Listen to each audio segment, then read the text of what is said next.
Bonjour et bienvenue pour cette nouvelle séquence de paroles de la vie éternelle avec Marc Joseph.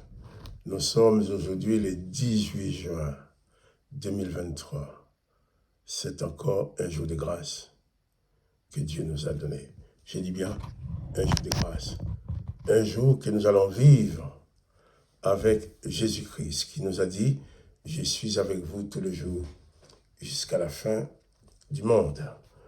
Et je ne peux en aucun cas savoir ce qui va se passer durant cette journée. Mais je sais une chose, c'est que Jésus-Christ est avec nous selon sa promesse. Alors, quel que soit ce qui peut arriver durant ce jour du 18 juin, eh bien, pas de panique. Regarde vers Jésus-Christ. Place ta confiance en lui. Car lui, il ne ment jamais.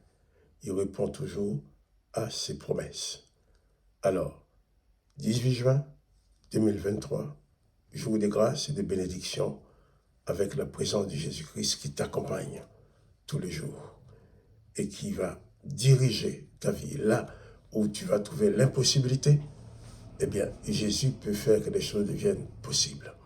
Il y a effectivement des jours qui sont plus douloureux qu'un d'autres, des jours qui sont difficiles quelquefois, mais que ce soit un jour facile ou difficile, souviens-toi et n'oublie pas que Jésus-Christ est avec toi, il t'accompagne et il saura toujours te trouver une porte de sortie, quelle que soit la situation.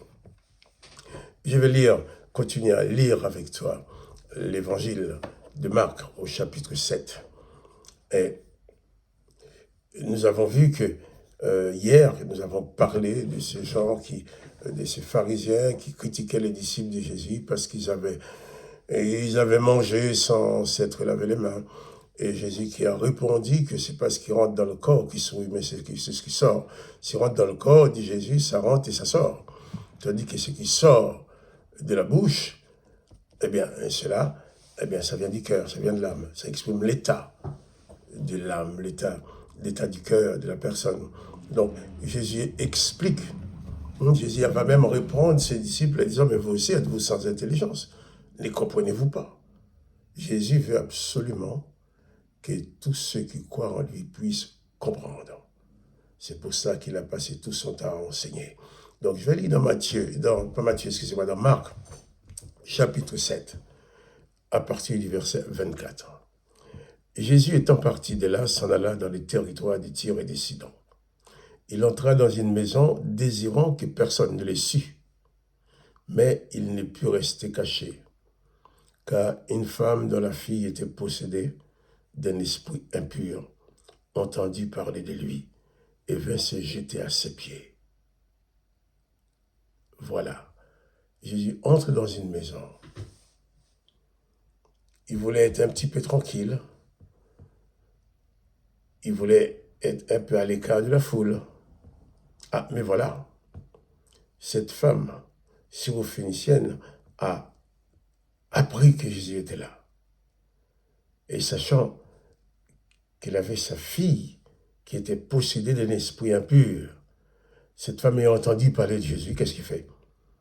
Eh bien, il est venu se jeter aux pieds de Jésus. Si j'essaye d'imaginer avec toi la situation de cette femme vit dans une période, dans une dimension où jamais homme n'a pu avoir pouvoir ni victoire sur les esprits impurs. Lorsque les esprits impurs, les démons saisissent quelqu'un, il n'y avait aucun recours.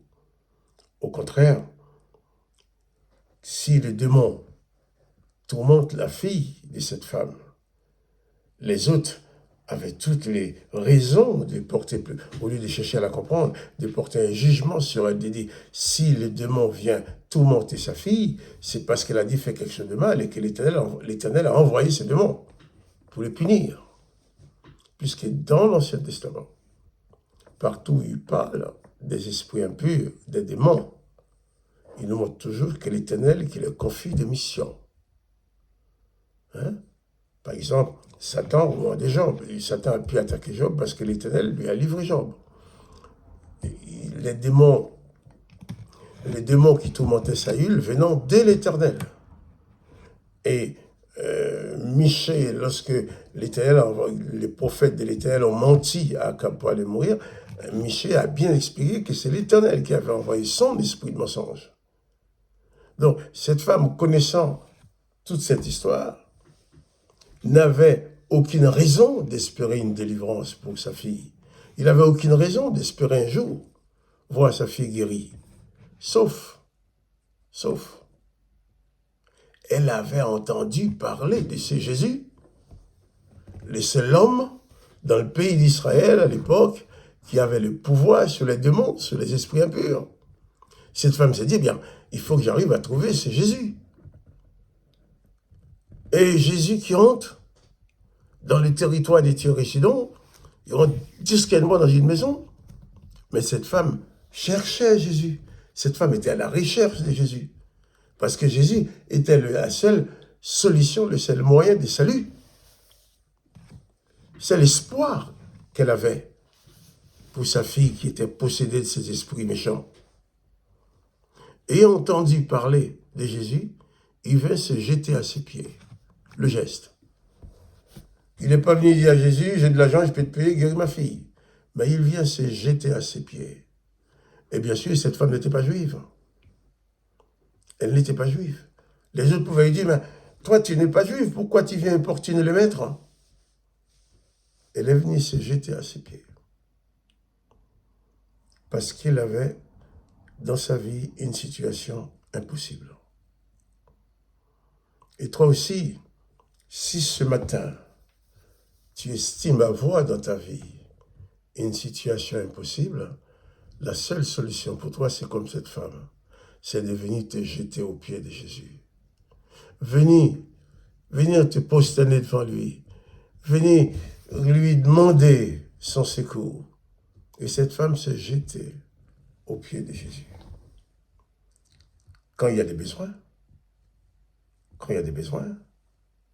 au lieu de te laisser tourmenter, chagriner, angoisser par des circonstances que tu ne peux pas dominer, viens donc te jeter aux pieds de Jésus comme cette femme.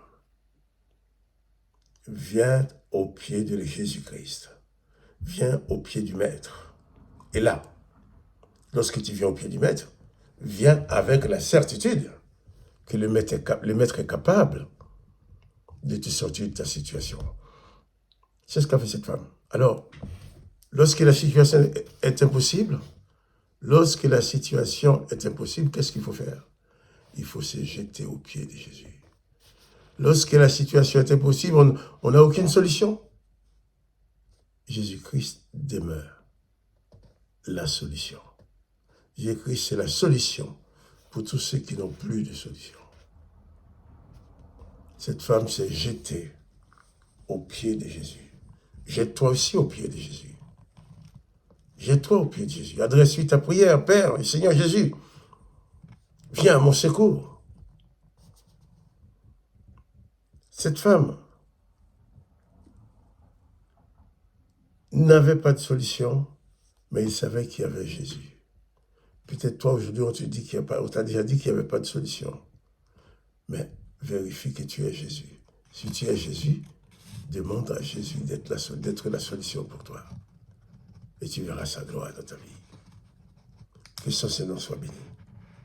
Que toi aussi, tu sois béni. Et quant à moi, Marc-Joseph, je te dis alors, à demain matin. À demain matin. Au revoir.